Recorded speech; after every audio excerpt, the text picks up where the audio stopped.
cho nên là nó sẽ đi người ta lại người ta sẽ mang sẽ khơi anh cùng ăn người ta để ra thì lúc còn người ta sẽ mang khơi đi thì này này có ở chỗ nó sẽ dễ khoan thì em vâng đâu được là chỉ vâng hai cái cái hai đứa không để ra còn ra bây giờ thì là ra cái tôi như vậy ai chúng chỉ dùng mà này có hay cái dùng mà lấy đấy và tôi là chỉ bên này sẽ có tạo hồ sẽ mà sử dụng sẽ giảm được khỏe tập phần trái rồi như các quay giống mini sử dụng hai đại nó có rồi chỉ cần mấy giờ ghé được ra là ghé thế mà apa cái hấp rồi xin nó có là cái trái là cái để thoa cho nó này mà có bị bana đi thầm được thì là cái trái đúng không? Ăn được rồi.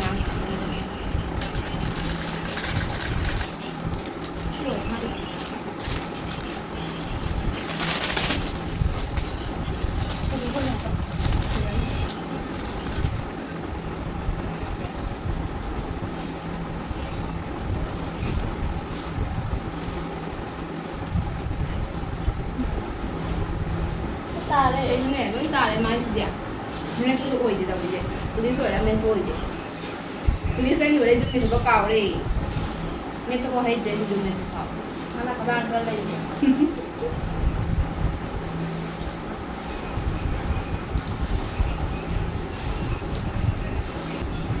Nah, mấy bây giờ đi xin sửa thằng ủ đấy. Mana kita punya kue ya. Sao bao hôm được cái? Nó chắc là Bagaimana tadi kalian belajar ada waktu? anh thì cao còn hơn này. Không có nổi gì. Đây là nào chứ đây. Nhưng mà thân này đó.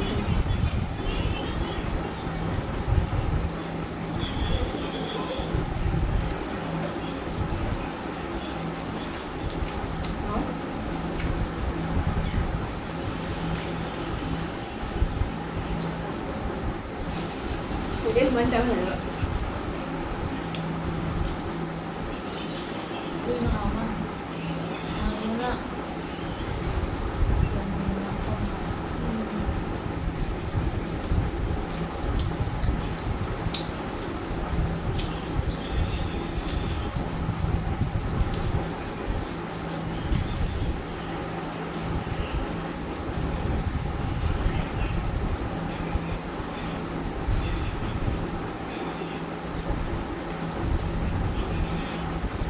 Hay xì này.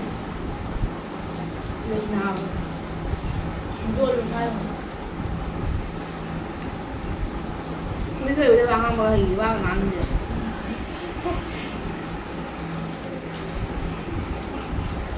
Ba cái ăn. Có anh chơi chơi đi giờ. Ngon rồi.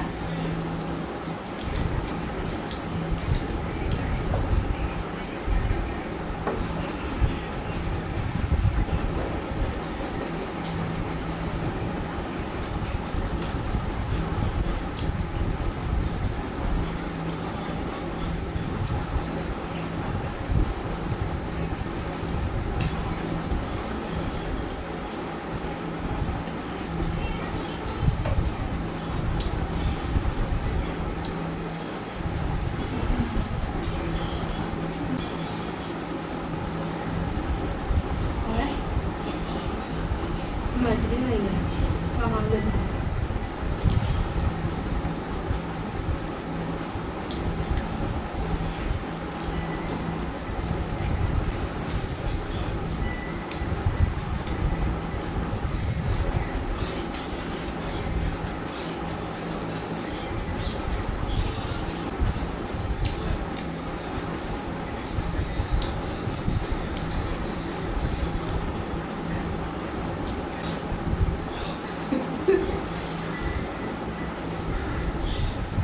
Ăn được cái gì?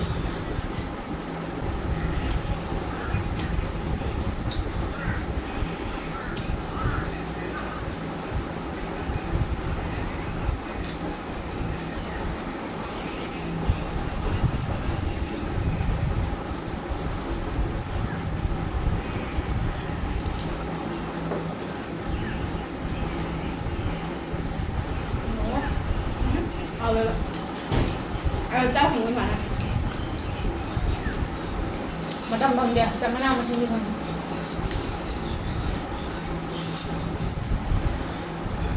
Lớp chúng ta quay mẹ nó kêu làm vậy. ร้านเลยแบบ Làm vậy. Mẹ mà đôi được là phần ร้านเลยแบบ ngon đâu biết sao này nè. Đi mai thuộc có tàu sang nhìn thấy cái lồng rồi. Coi nè, mà chàng là về chỗ lỏng thì mình ra là rồi. ผักข้างหรือร้านเลย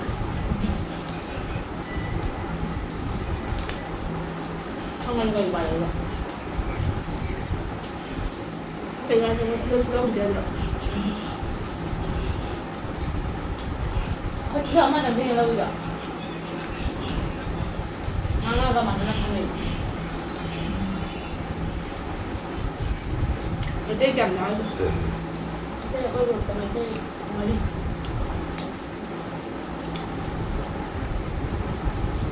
ไม่ได้พูดอะไรหรอ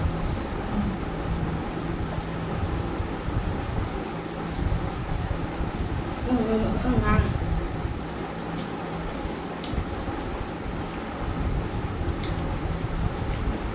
นอกจากบ้านงานเนี่ย Nó còn nghĩ là bài chẳng ตั้งรู้ตัว thấy đề bán chẳng. ติดจะรับรู้ก่อนให้แล้วก็เมื่ออะไรก็จะสั่งเลยยังจะรับก็จะมาชักจะเลิกรู้อะไร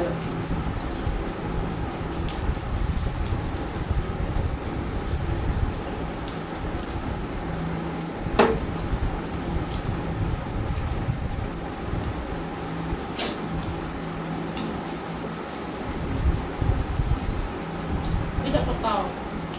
เขาเด็กจะมาที่เขาลงให้แบบ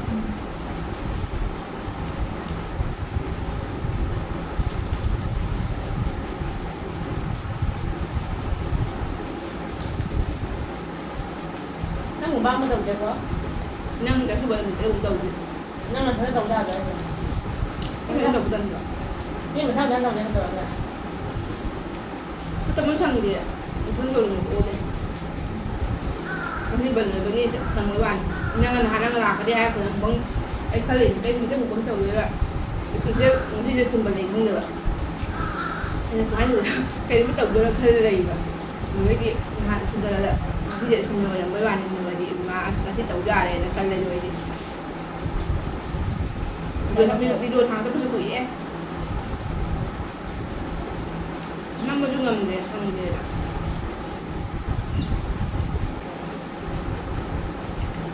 Người diện không đâu mà đồng hỏi. Dia dah bilang apa ni? Yêu nó tiếp diện. Dia nak end dia dulu. Thấy không được, chân chú bị.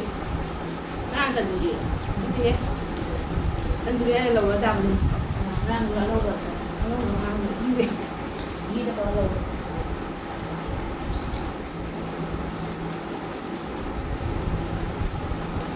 Chúng ta nhiều không thì răng chẳng hiện nó thả thấy nhiều rồi. Hay uống nhiều chút đi này. Hấp cờ rồi. Ini sesuatu rồi này, cái phật kìa. Chẳng hiện thằng ấy như vậy nhỉ? Cái nói cái điểm hấp cờ đến mấy bạn.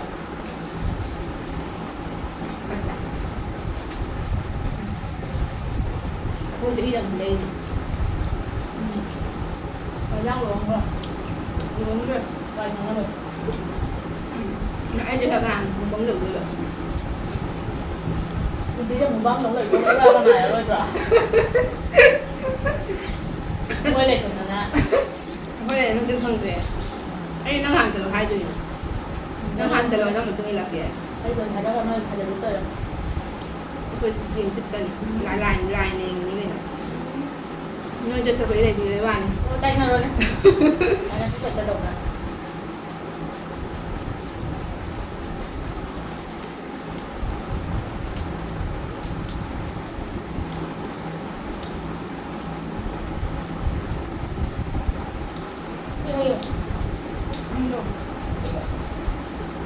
Anh lo cái đi.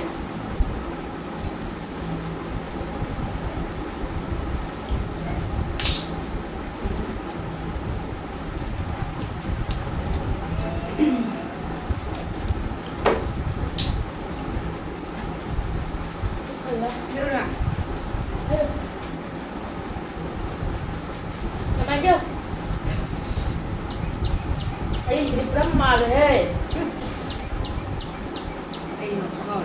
Ấy em ăn rau nè.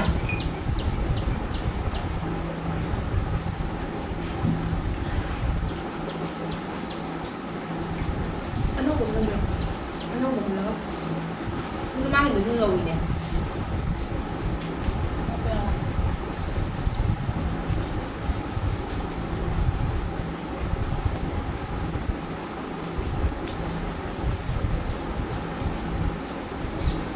mắm à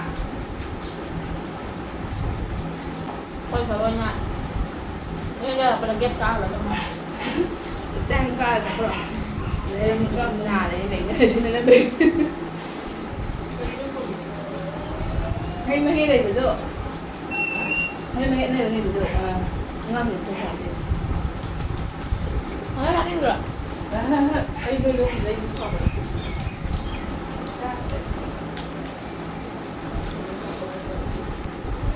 đó rồi đấy rồi mà khay lầm lá sâu vào đẹp tung ra đấy nè rồi em pergi ra belasnya pergi belas mani mah mani mai itu pergi mani mana ini ke puasa ni ada kalau zakat nak nak ada lah đừng ăn rồi rồi udah ini nang juga ăn trái bạn ấy cũng có giá không nhớ rồi nang ni jangan lah tadi kena aja kan betul punya bakal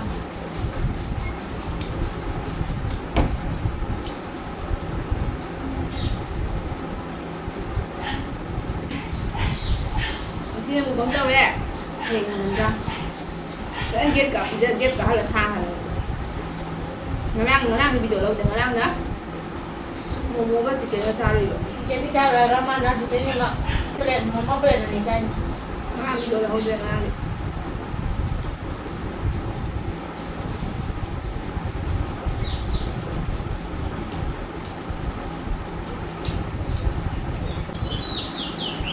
ngoài đấy thế bác tự ở ngoài đấy có bên ngoài rồi chứ cái này là giáo ở đâu giáo ở đâu mình sao mình đâu của giáo ở xí này nhỉ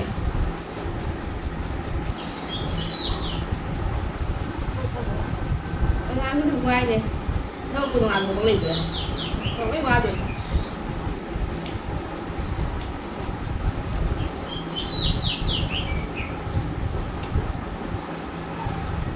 bây giờ nó có phần mà không thao chứ anh đi phải cái gì đây nữa không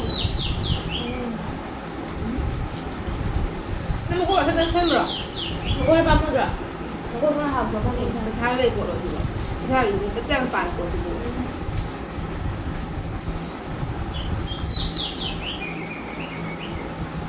không phải là sao luôn đấy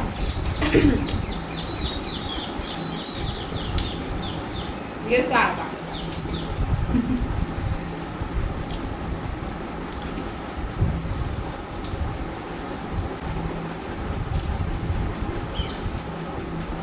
chưa mình đừng có trao trao một phần đừng đây rồi đừng làm gì mình làm nói từ đầu đi không bị này mình ơi mình bàn cho người nhỉ ngoài tùy rồi nó ăn nè nó ăn được rồi rồi kia mình tay tả lại rồi còn cái lần rồi còn đã rồi đi xuống này cho nó đầu đi được rồi rồi cứ rồi là vậy tung macam mana dia tung macam mana mau pun kaya wala ni không gà tôm gì đó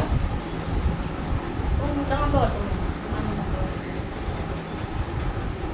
apa kenapa ya mana lain noh ini apa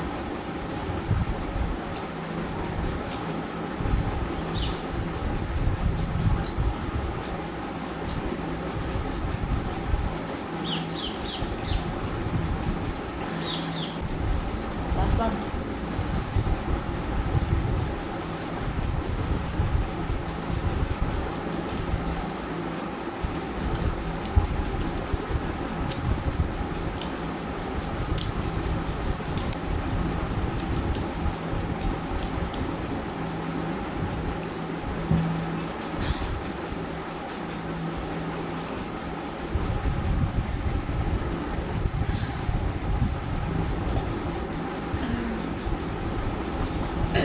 sao rồi và update thả đi này rồi